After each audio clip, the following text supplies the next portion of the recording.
Celeb Savant is a career retrospective type interview focusing on singers, actors, and industry experts. Join Barrett Edelstein now as he dives into the entertainment world.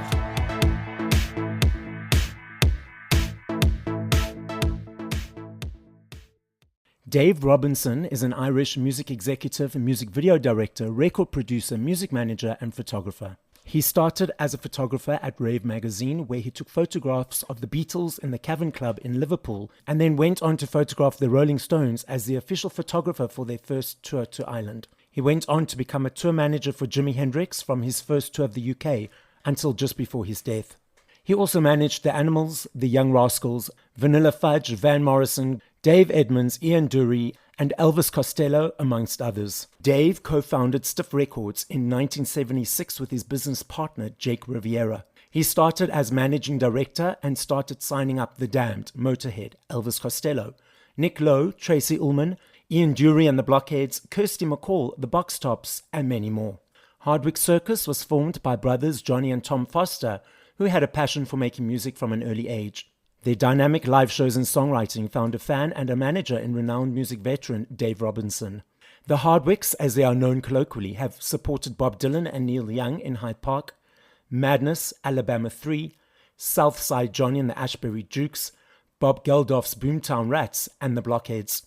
They have gigged at the legendary Isle of Wight Festival, Reading and Leeds, headlined the Yam Riot stage at Kendal Calling, and gained airplay on BBC introducing Radio 1, Radio 2 and Radio 6 music. They have thus far released 3 albums, namely The Borderland, a live prison album at Her Majesty's Pleasure, and Fly the Flag. Up next on Celeb Savant, discussing their journeys in the entertainment industry, how they came to be as collaborators as manager and band, and their upcoming tour to South Africa, are Dave Robinson, manager, and Jonny Foster, lead singer, from Hardwicke Circus. First of all, Dave, where are you in the world and how are you doing? I'm in Luton in the UK, a town about 25 miles from London, and it's quite sunny. We're having a kind of an Indian summer, so it's attractive at the moment. That's cool. And Jonny, where are you and how are you doing? I'm very good, thanks. I'm in Berlin with Tom, my brother, meets a drummer. We're working on some stuff, but we usually come from Carlisle in the north of England, which is just below the Scottish border. Okay, so let's rewind. Dave, you first. I know you've been in the industry for multiple years, multiple decades, and many iterations. So at what age did you feel cool? You want to be in the entertainment world and your hybrid journey in the space? Well, I was about just turning 18, and I got a job as a photographer, which I developed for a year or two. And I took pictures of musicians, friend musicians at the time in Dublin, in Ireland, and they never had any money. So in order to progress our relationship, having taken the pictures, I opened a club where they could play and potentially I could be involved. And that was my beginning. So really about 19, and I've been in it ever since. So a long tooth in the music biz. So you had the club, and how did that journey or iteration lead to managing bands? What were the next steps, sort of? Well, they had no management. The bands were starting up. Our club was the very first beat club in Dublin. I had picked up the idea in London. I'd been in London photographing for a year and a half. And when I got back to Dublin, there was nowhere to go. And there were quite a few musicians in little bands doing very little and not having anywhere to play. The Irish situation at the time was to have show bands, which actually was good. They were like 8-piece bands with a brass section, and they played traditional Irish music, a bit of the charts, and a bit of country and western was very popular in Ireland. And that whole Nashville kind of American thing was popular, but they were good players. So I took their pictures and meanwhile tried to work out how younger 4-piece bands like the Beatles could play in Ireland. So that was my job. So I started managing the bands because there was nobody else looking after them. And what does it mean to be a manager in the entertainment world? What is that? What are the day-to-day bits and bobs that you need to do, so to speak? Well, now it's very different. Oh, So, yes. if we talk about now, um, the music business, there's not a lot of music in it, in my experience nowadays. There's major record companies and not a lot of independent record companies. They've been bought or are being bought by the majors. The majors kind of control everything, and their attitude is very corporate. So managing in today's level, a lot of logistics because you're involved in getting the transport, keeping the band together, keeping them in food and accommodation, finding them venues to play. If you don't get it, the job is if you can't get a big record company to look after you and invest in you, you have find it difficult to get an agent because the agent wants to have the backing of a large corporate kind of marketing campaign. He's not so keen to just get you a few gigs at a club around the corner. So you have to do a lot yourself. And Jonny and I, Jonny from Hardwicke Circus, and I have formed a very good relationship. And we've been at it a while together. And we work hard on trying to uncover the world for Hardwicke Circus. So South Africa is our next port of call. We're looking forward to that. So, Jonny, heading over to you. First of all, where does the name Hardwicke Circus come from? What does it mean? So I mentioned we're from a place called Carlisle in Cumbria. And whenever we've traveled around the UK as kids or as teenagers or when we were starting to play music, people always said to us, where the hell is Carlisle? You know, it's an in-between kind of place. It's neither Glasgow nor Manchester nor Newcastle. It's a big place, but you kind of miss it on the motorway. And it's the kind of town where you end up by accident and you can't quite put your finger on why you've gone there. Okay. But we're from this part of the world and we're very fond of it. We're very fond of the scenery, the people, what it means to be from Carlisle and Cumbria. And so when we named the band, we thought, well, let's locate ourselves. Let's put a stamp on where we're from. And when you drive into Carlisle, coming down from Scotland or coming up from London, you cross over this roundabout when you hit the town called Hardwicke Circus.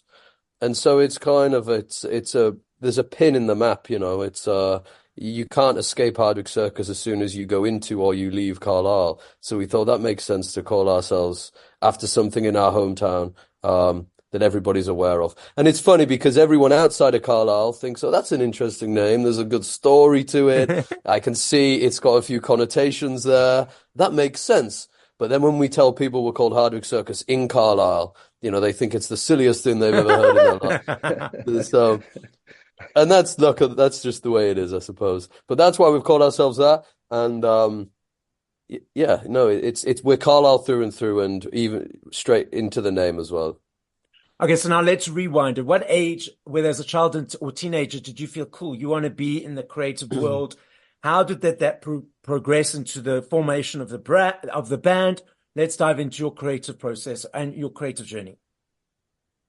Well, I think we were in our primary school and our secondary school, there was always musical events happening, you know, extracurricular activities. So you'd finish your maths or your history class, and then they'd try and squeeze, you know, a 20-minute lesson in of music, of learning the guitar or the saxophone or whatever. And it was exciting, but for us, we never felt like you got enough. We were always taught kind of the maths or the sciences, and there was a lot of effort put into that.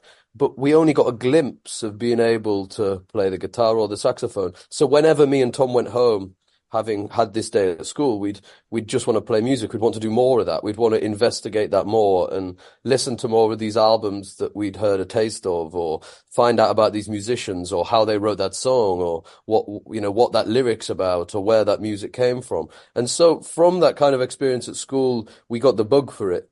And you know, as soon as we'd picked up and played our first song, which was like Teenage Kicks by the Undertones or the Ramones or that kind of angsty kind of 70s punk kind of songs, we thought this is kind of what we want to do. And ever since then, me and Tom, who's my brother, who's also the drummer, we've only ever really played with each other.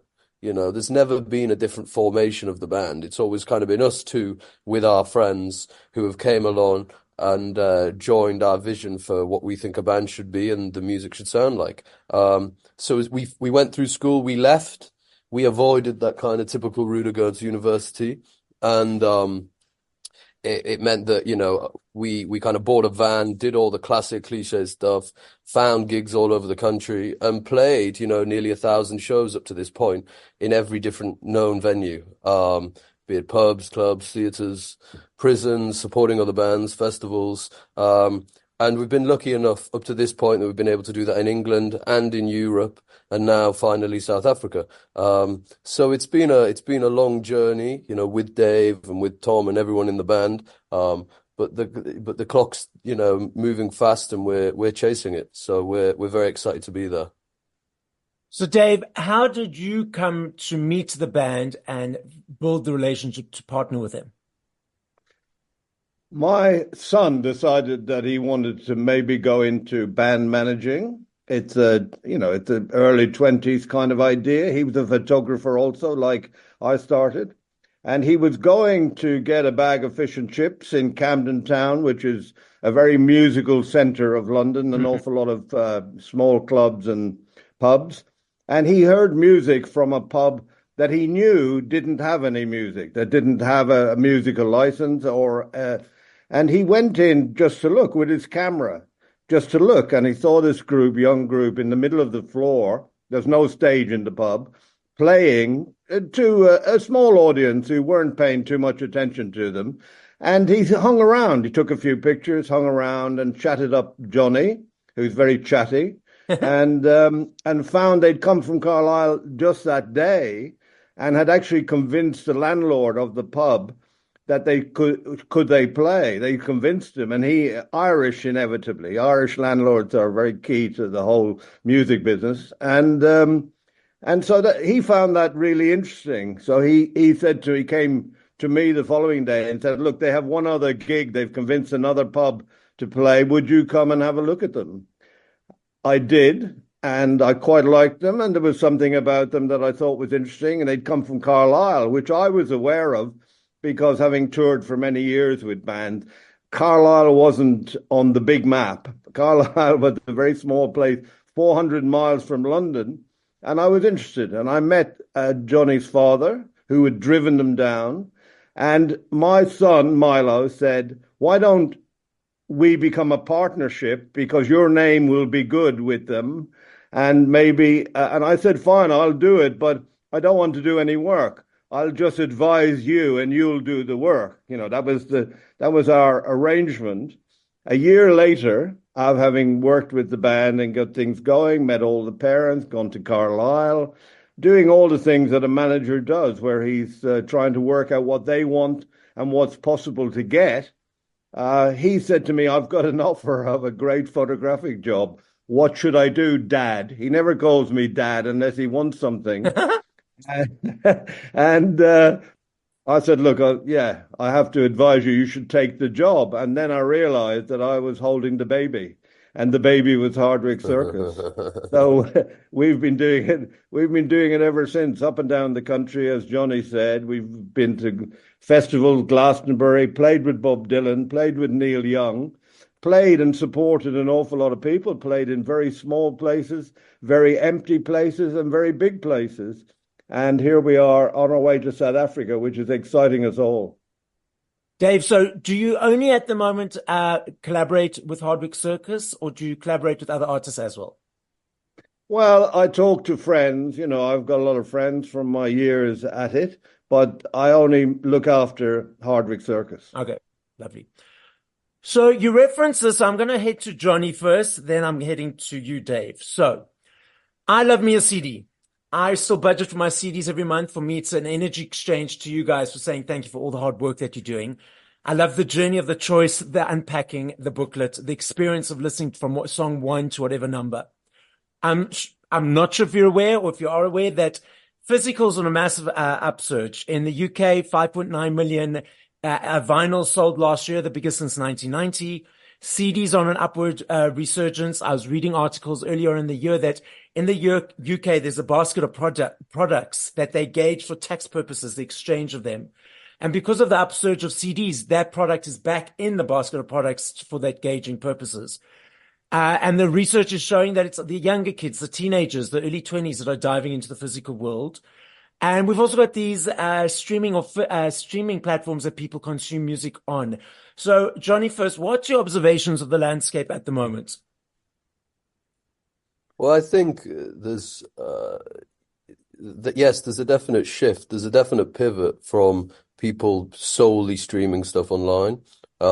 Because there's a lack of foundation for an independent unknown band to tour in England, people are realizing that they're having to create one. And this means bands are finding their own venues to play at and realizing that the one way that they can make £1 or $1 is actually if they have physical things, because it's the merchandise that allows bands to make any money to get to the next gig. And so that's kind of spurred on this momentum where bands are producing CDs, are producing vinyl, and people are recognizing the importance of actually purchasing the physical product to sustain bands and to allow them to continue what they're doing. So there's a definite shift in that. And I think that's really positive. So in the past, our first record, The Borderland, our second, Fly the Flag, and we've got an upcoming live unplugged album, which we recorded at the Pizza Express in London.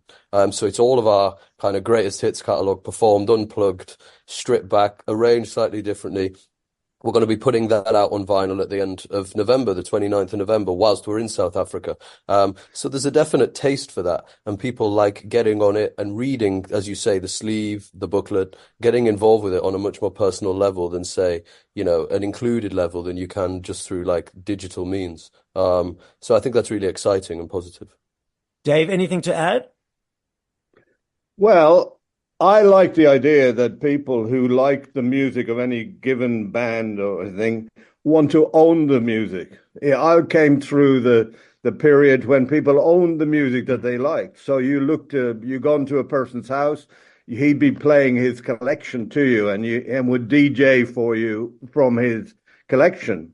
Streaming to me was all very well, but it seemed to be more corporate. It seemed to be paying larger corporate entities than it was dealing with people loving the music. So your dad pays a few quid a month and you can have the entire world's catalogue at your beck and call. But it passes too quickly through your mind. You don't, as you said, you can't read, you can't physically feel the vibe of the music. And so having come through the 60s, 70s and 80s, 90s and onwards, when people, bought the music they liked, Mick Jagger met Keith Richards by having a blues album under his arm when on the train.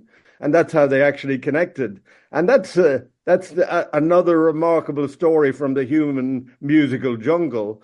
And so that's what I got into.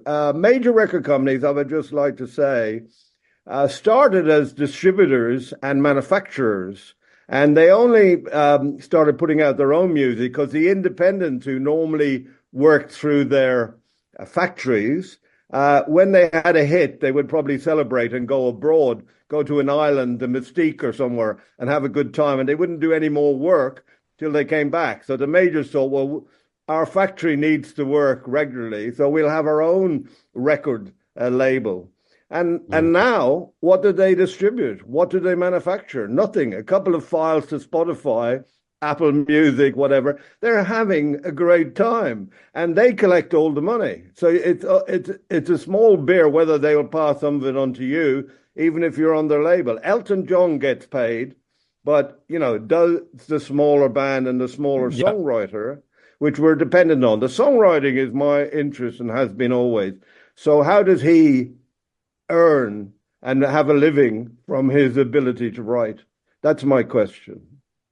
It's interesting because I think there's also a lot of education that needs to be transmitted through to the fans, because a lot of people who maybe buy streaming albums, streaming artists, they're not necessarily, they go to a concert here and there. They're sort of not like diving deep fans, but in fact, even the diving deep fans aren't aware of this situation. I was chatting with a few people a couple of days ago, and I said to them, it was about 7 or 8 people who love music in different aspects or different facets. And I said to them, if an artist gets 100 million streams of a song, how much money do you think they get? And they said to me, oh, 50 million.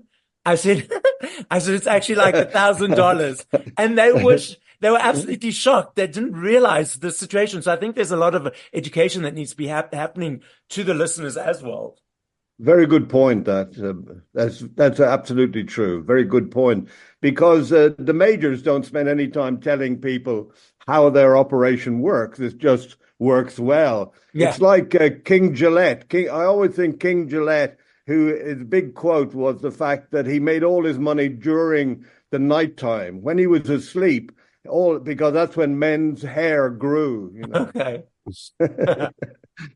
Yeah, it's a big illusion, because the majors push this idea, this propaganda that the internet's there and it's accessible for everybody on a very even level. And so they say this and it kind of lets them off from actually doing any more fucking work. Yeah. Because it's like, you can do it yourself. This is democratic. It's democratized music, but it hasn't. It's done the opposite. It's basically got rid of any responsibility they have to find music and to push it from all sorts of areas that's kind of musically interesting, and just focus on a few centerpieces that they want to push that fits their agenda. So everyone's being conned, and not just the artist, but the listener as well.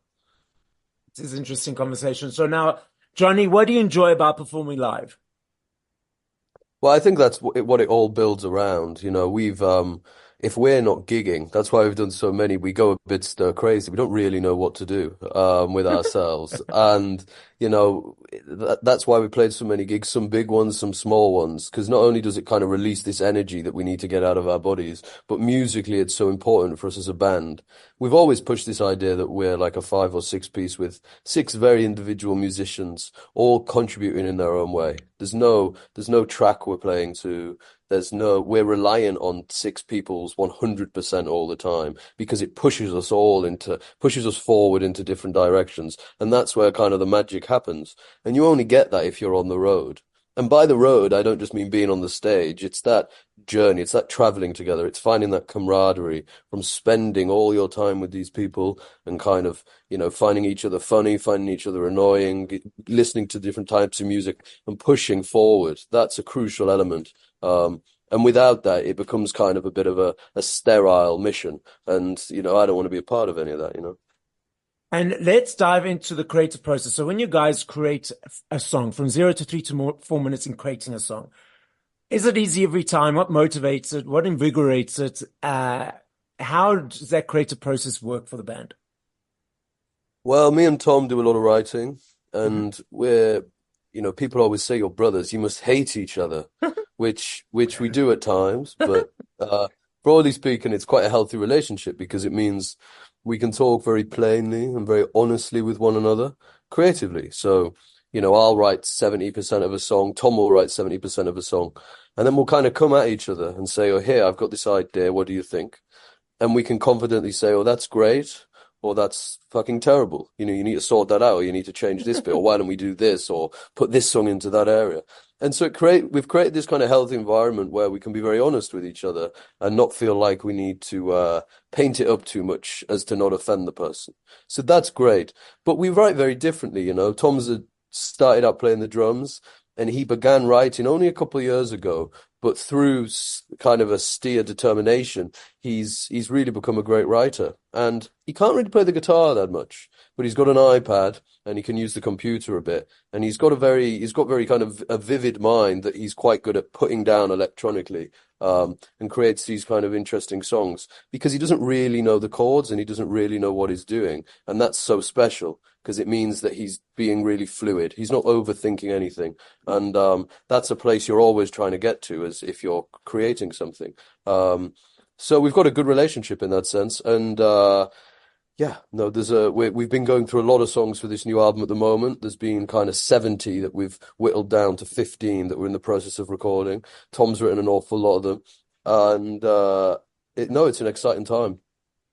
And this album you referenced, that will be coming out? Yes, it will be. Not until next year. Until April, May next year. We're in the process of recording that, which is really exciting. Some of our best songs yet. And it's me and Tom singing all right the way through them together. So hopefully we'll have a song out though towards Christmas or in the new year. Okay, cool. So you referenced this, so you guys are going to be in South Africa shortly. So Dave, tell us about the visit, the tour, what's going to be happening. We're supporting several South African bands, and we're doing I think three or maybe four in Johannesburg and three in Cape Town. And there's a little gap in the middle where we're going to have a day off. So so the idea is we're supporting bands who we're unknown in South Africa, but we want to be known. So several of the bands have agreed to have us support them. And that's fantastic because they will draw an audience and we'll get to play in them. We've found that that's the way forward generally because music fans hopefully will come early. They'll have a beer and they'll settle down to this is what the band does well. This is what the band does very well. We are Hardwicke Circus are great. When I say we, I'm meaning all of us, but they are a great live band. And the experience of coming from Carlisle is such that it's like a little bit of a bubble. It's where they're not in London. Most bands in London are playing a similar kind of music, possibly, or they're influenced by other bands, or there's that kind of on the scene kind of thing. Carlisle is fairly far away, so the stuff that they like is different to other bands, and that's what we major in. That's what we major in. And in terms of the shows, when you talk to Jonny next, I'll drag them up. I should have had them in front of me, and I'll let you know what they are because that's obviously very important. Jonny, yeah, carry on. have. Go ahead. I've got them here. Yeah, so okay, good man. Good man. We're starting on the in Johannesburg at the Railway Centurion on Thursday the 21st. Okay. On to Friday the 22nd, we're at Bailey's Bedford View, Yep. Jayburg, Yes. with Shadow Club and Betty's Nuclear. On Saturday the 23rd, we're at Sonnage, Yes. Strindham Park, Johannesburg. On Sunday the 24th, we've got a day of leisure. We're going to a recording studio then. And then on Wednesday the 27th, we're flying to Johannesburg. On Thursday the 28th, we're at District Harrington Street, Cape Town, supporting the Springbok Nude Girls, who I hear are a well-known entity over there. Very excited for that. They've got some great songs as well. Me and Tom were listening to them for the last couple of weeks. Friday the 29th, we're at the Balboa Bar in Stellenbosch. Yep. And then on Saturday the 30th, we're at the Brass Bell, Cork Bay in Cape Town, supporting the Springbok Nude Girls. And then we fly back to England. So we're kind of skitzing around a little bit. Yeah. But we're so excited to do it. Also, we're very ginger, so ginger and pale. So being in this kind of 35-degree heat is terrifying Tom slightly. So guys, I'm going to ask you each a question. One of you is going to have time to think. Dave, you first. I know if I had to ask you this question in 2 years, 20 minutes, 5 hours, I know your answer will be different every time because there are millions of them. I'm not saying favorite. I'm saying top of mind. If you had to push play to 5 songs by other artists, what would those 5 songs be and by whom? Oh, Well, yeah. Well, there would be definitely a Bob Dylan song in there. There would probably be a Bruce Springsteen song.